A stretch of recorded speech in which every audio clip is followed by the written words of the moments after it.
Hi, this is Mona from Cupcake Creations. This is hopefully the first in a series of demonstrations using the Cricut Expression machine. In this first video, I have chosen to show you how to make a scalloped-topped purse using the Accent Essential cartridge.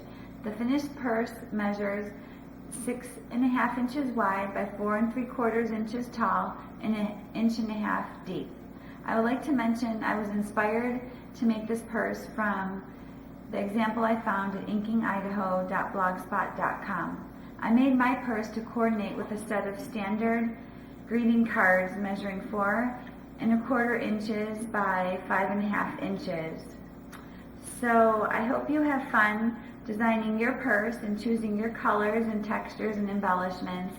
And you can find a written description on my website at cupcakecreations.blogspot.com. This purse consists of 4 major parts: a topper, 2 sides, and a box. The box I cut from a piece of cardstock using my manual paper cutter, 8 by 7.5 inches, and I'll show you later how to score that to make the box. The sides were made from using the Cricut Expression Accent Essentials cartridge, and the design can be found on page 79 of the manual. And one is cut at 4 inches, 4.5 inches, and 5 inches. The topper is made with the design found on page 37 of the manual, and those sizes are 4 inches, 5 inches, and 6.5 inches. Now I'm going to show you on the Cricut Essential machine here, a Cricut Expression machine, on how to cut the first design of the side. First, you select the shadow button. The real size button must be pressed, and the shift lock button. You dial in 4 inches, select our design, give it a second to load up, and hit cut.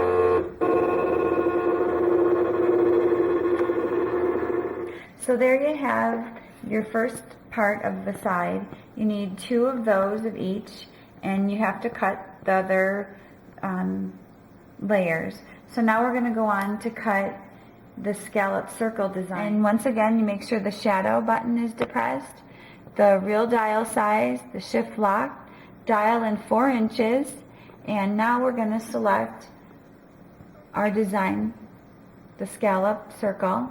We're waiting for it to load. Once it appears on the screen, you then cut it.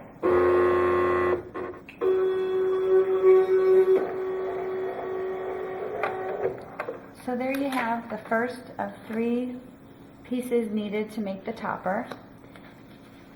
You'll then go on to cut your 5 inch and 6.5 inch.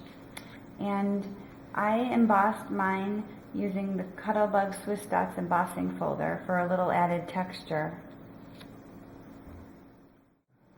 Now that we have all of our pieces cut using the Cricut Expression machine and manual cutter, we're going to go on to assembling the purse. I also embossed with the same embossing folder the outermost layer of the side of the purse. So now you adhere those pieces together using whatever adhesive of your choice. Once you have those 2 sides adhered together, you need to trim off using your manual cutter 1/4 inch of the edge to make a nice flat surface here for the topper of the purse to fold over onto. So now we're going to continue on here with scoring our piece of cardstock that's cut 8 inches by 7.5 inches to make the box of the purse. So you need to take your scoring tool and score 1 inch on each side of the 8 inch side of the paper.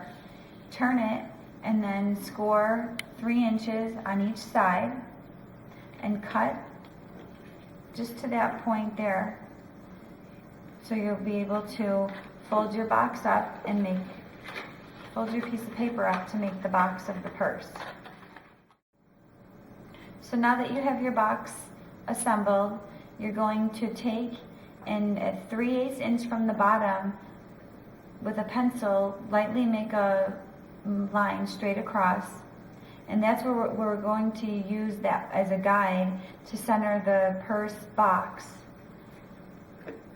So you adhere your box to the side, and then same thing, flip it over and adhere it to the other side. And now you have the main part of your purse. So now that you have the 3 pieces cut for your topper, you adhere them together. And I just wanted to mention that on the 6.5 inch piece, I used this Basil in stitches template to paper pierce, just to add another little dimension around there. So you adhere those 3 pieces together, and then we're going to fold it, score it, and then fold it to make the topper. So I have found to find the center of the scallop circle, it's easiest to take a groove and count 16 scallops, and that will give you the center of those. So from that center line, you take your scoring tool and score 3/4 inch on each side of the center line, and that'll give you a nice fold to make the topper. And then I took from a 1/2 inch on the outermost circle and poked 3 holes and put 3 brads for decoration. That'll be my front of the topper. And then on the back side, I repeated the same thing, but don't put your brads in at this point because that it will fasten the topper onto the purse.